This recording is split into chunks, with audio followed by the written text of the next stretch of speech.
Балалар, әдебиеттік оқудың 78-79 бет. Менің сыныптастарым, бүгінгі тақырыбымыз сыбырлақ. Авторы Асқар Тоқмағамбетов. Енді балалар, сабағымызды бастамас бұрын кластер құрып көрейікші.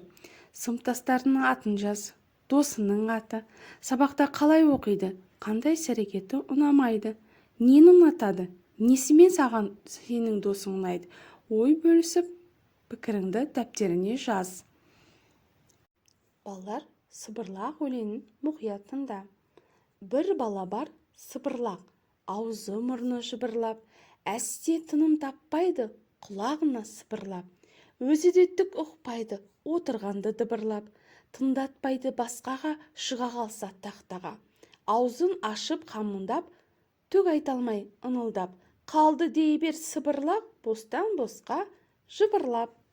Балалар, сыбырлақ өлеңін тыңдадыңдар. Енді сенің сыныбында сыбырлақ оқушы бар ма? Бар болса, ойынды бөліс. Осы керемет әзіл-қалжыңға толы болса да, шынайы шындықты айтқан өлеңнің авторы Асқар Тоқмағамбетов. Ол кісі Қызылорда облысында туған ақын әрі жазушы.